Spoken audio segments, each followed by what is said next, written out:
given me the topic of Muslim transnational writing. I think the Muslim writings in this world is abundant. So I need to make something like a focus for discussion.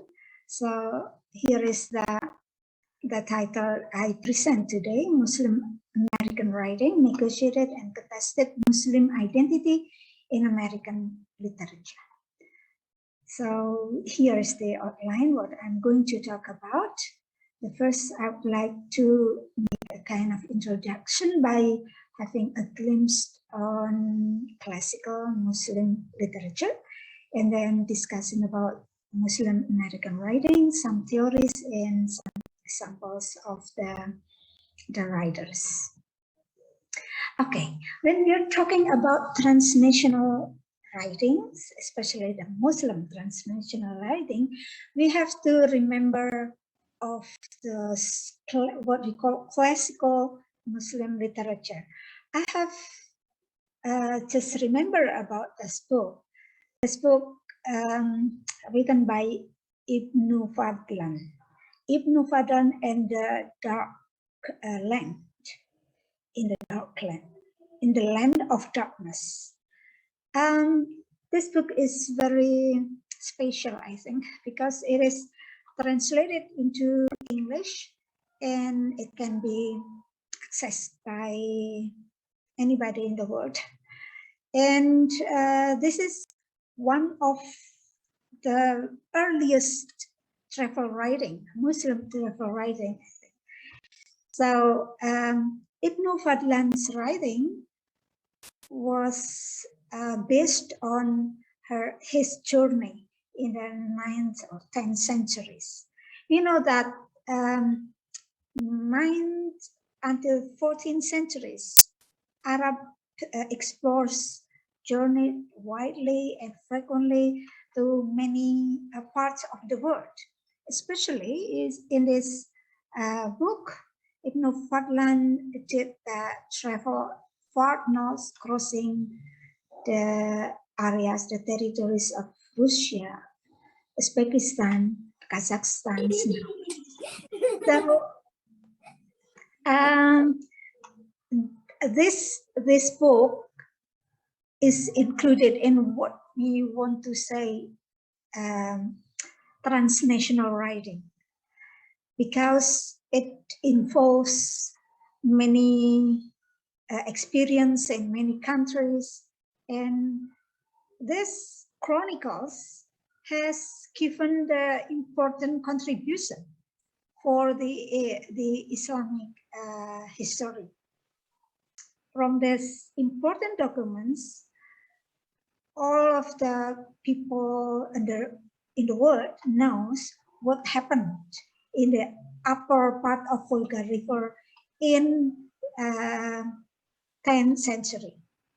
So it is a kind of a rare and valuable experience. I have got the books and I read it many times, and it gave me some inspiration and imagination.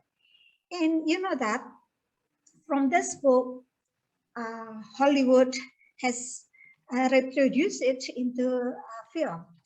So there is a kind of creative reproduction from this classical Muslim literature. The film is under the title The 13th Warrior. Some years ago, a long time ago, I saw this film and it was amazing. Not because of Antonio Banderas as the main cast, but the story of Ibn Fadlan is visualized into a film. And actually, before becoming a film, it was written as a novel. So this writing traveled a lot for many centuries, from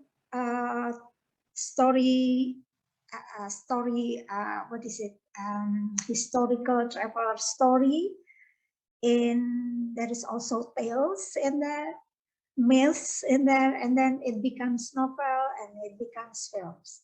So I think transnational writing is very a vast areas of studies. I give another example of this classical Muslim transnational writings, that is Arabian Nights, or Alfu Laila wa Laila, 1001 Malam. It was a collection of Middle Eastern folk tales compiled in the Islamic Golden Age. So it is in the 12th century until the 14th century, and it was translated into French at the first time and then translated into English. And in English version, it is entitled The Arabian Nights or Arabian Nights Entertainment. The works are collected from many centuries by various authors, translators, and involving so vast areas, geographical areas, from Central, South Asia, North Africa, West Asia. So some tales has their roots back to ancient and medieval Arabic, Egyptian, Indian, Persian, Mesopotamian folklore and literature. Especially the folk stories from the Abbasid and Mamluk eras.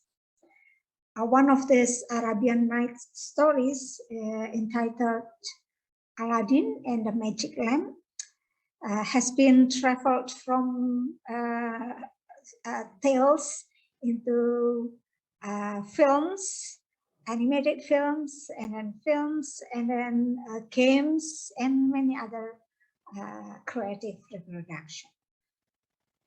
Okay, so that's what I mean by the vast areas of transnational Islamic writings. Now I'm going to talk about Muslim American writing.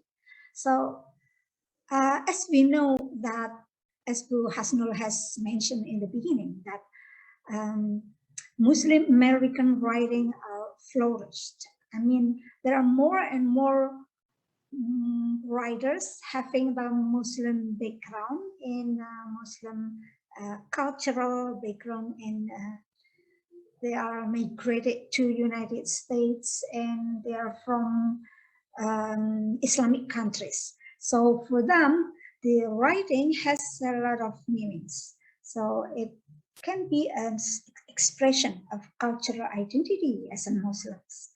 And the writing, understanding or learning or studying this kind of writings is important as a window to understand the experience and the political leaning of Muslim Americans during particular period of time.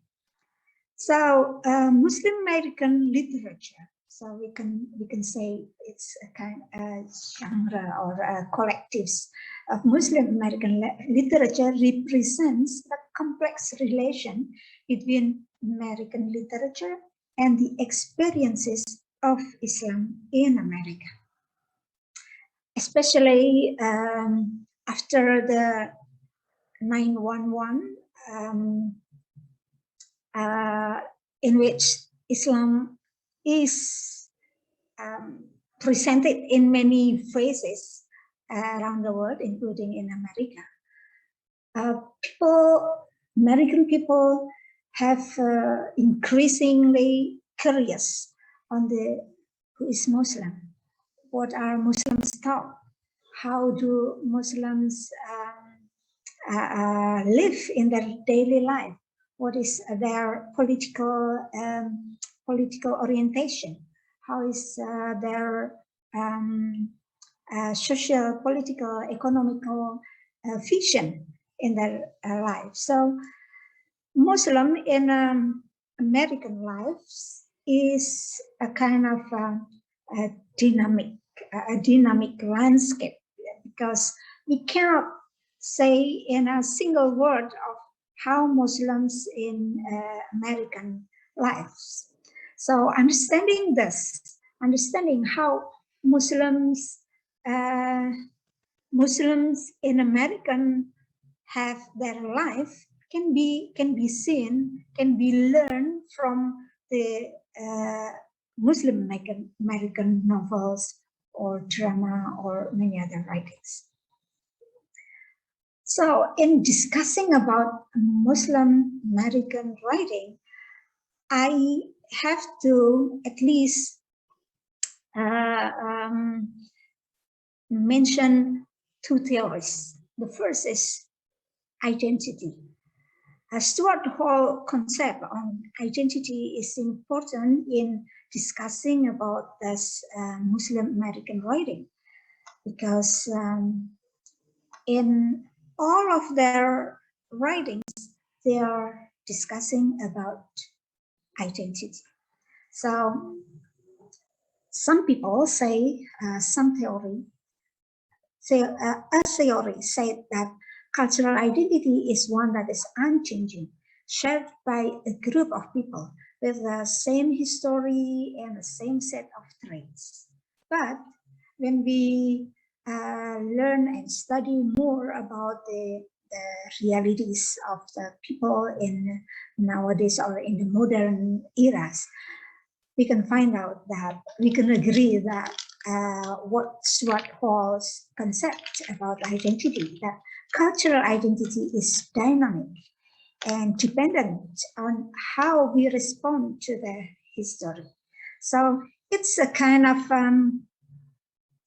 constructivism theory in understanding the identity. So it depends on who construct the identity, who perceiving the identity. So cultural identity is fluid and keeps evolving, as it doesn't deny the role of its formation.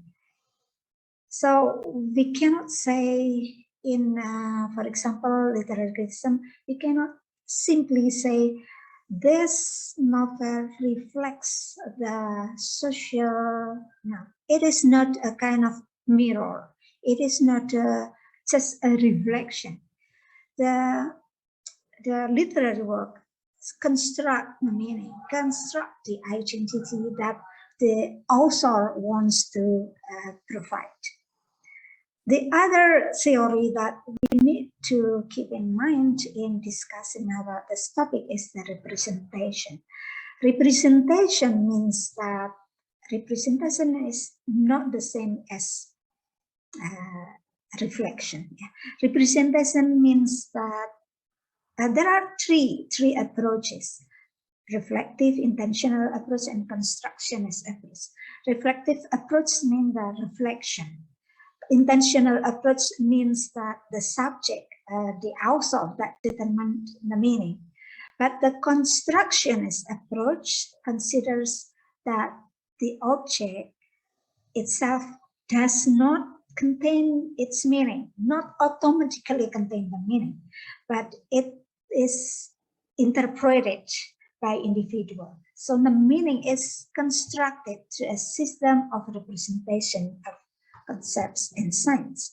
So through this constructionist approach, we can get the idea of how does the writer represent a particular issue through their literary work. Okay, let's look at the example. Mohja Kahf. I think Bu Hasnul is the expert on Mohja Kahf, as her dissertation is about Mohja Kahf's work. So Mohja Kahf, she's from Syrian, and her works explore the themes of cultural dissonance, Muslim American, and how do they make an interaction with other communities. So the themes of her works he's very, very productive. You can search in the internet of so many works, literary works that she has written. So the themes cover the issue of Syria, Islam, politics, feminism, human rights, gender, erotics. There are many works from her, like one of the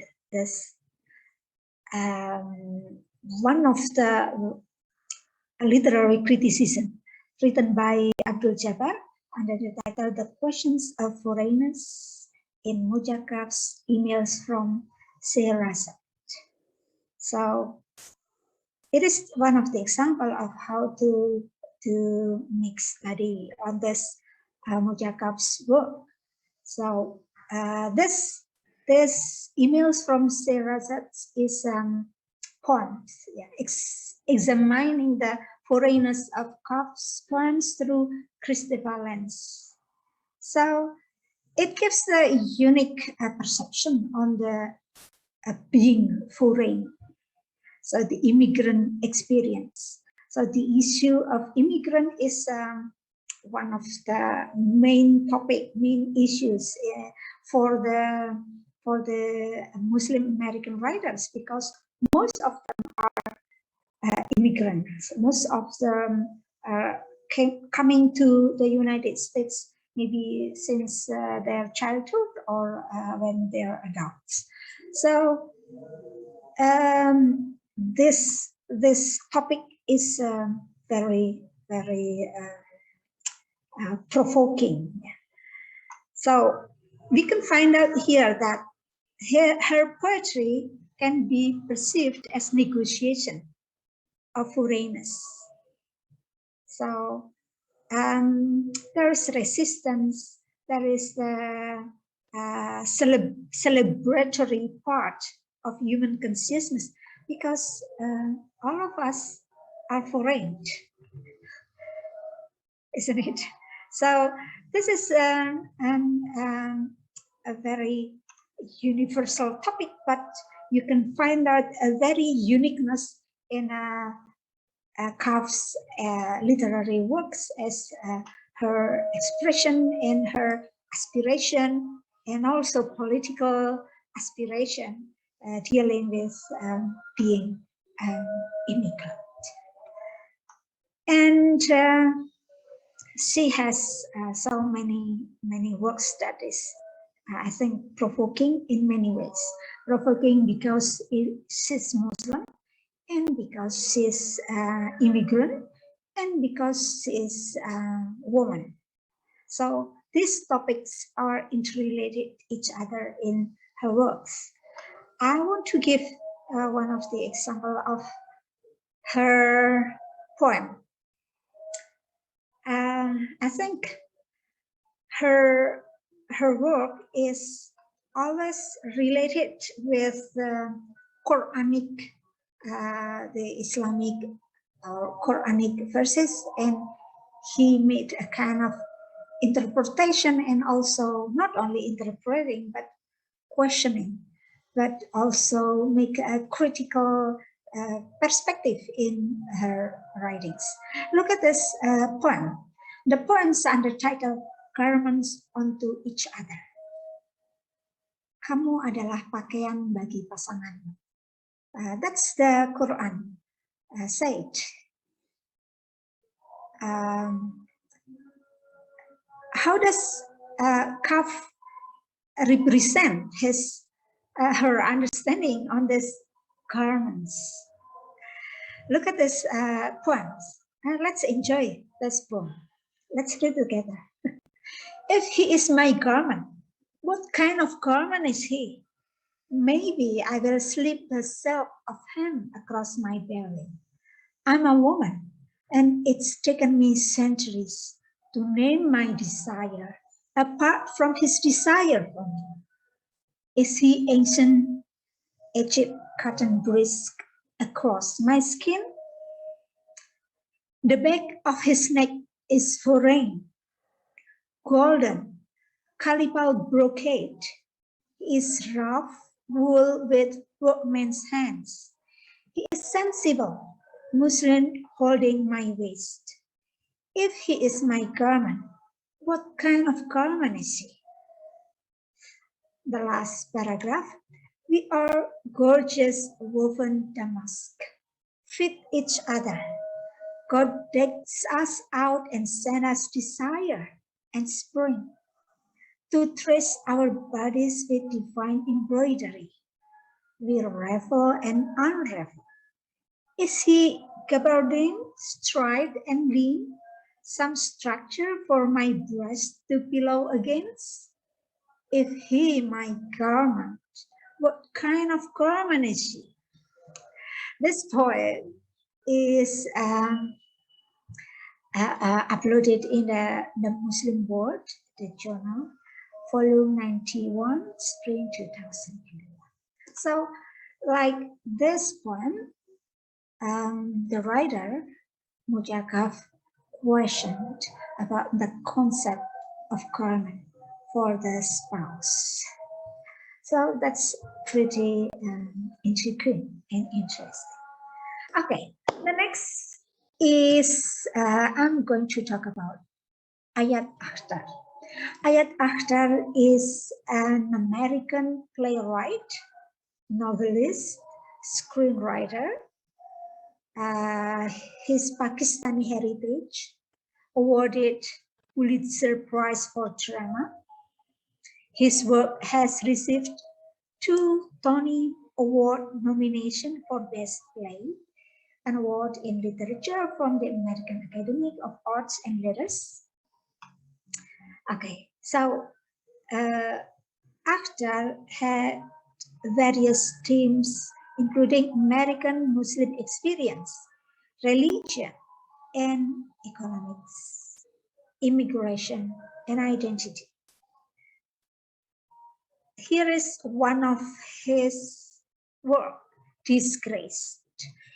It is a play, drama. So Disgraced is a 2012 play by screenwriter and novelist Akhtar, premiered in Chicago and has had off-Broadway and off-West End engagement. The play won the 2013 Pulitzer Prize for Drama. Disgraced also been recognized with Joseph Jefferson Award for New York Play or Musical and a 2013 Obie Award for Playwriting.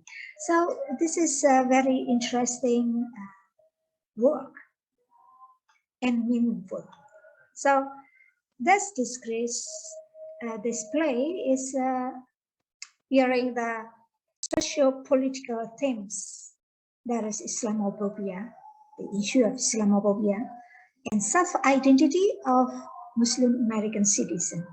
The play depicts racial, ethnic prejudice that secretly persist even in the most progressive cultural circle. So it is also said to depict the challenge for the upwardly mobile Muslim Americans in the post 9/11 America. So that's one of the what's called national play, drama that is acknowledged by American literary circle. So we can see here that the Muslim writings is not a kind of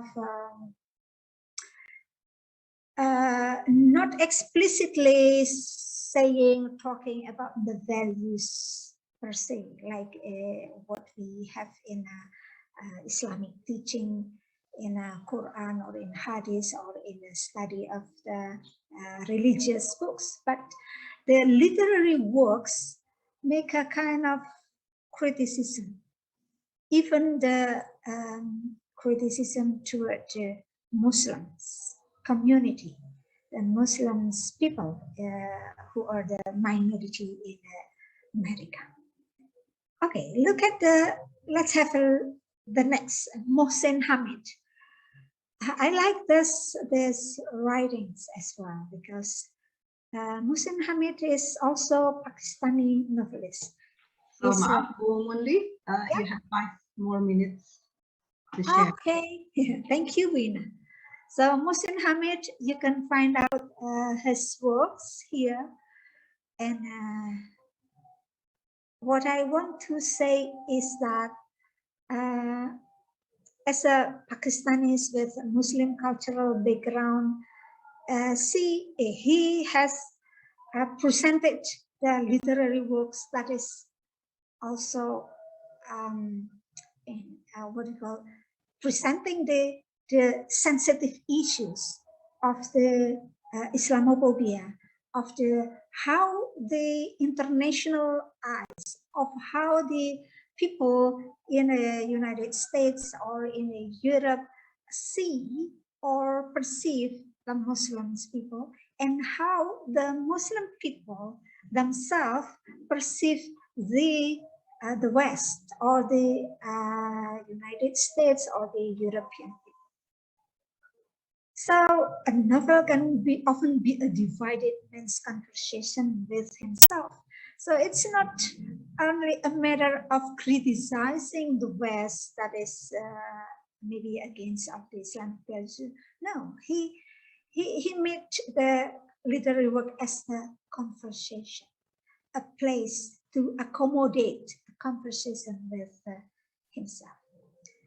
The last one is Khaled Hossaini. I think he's very popular.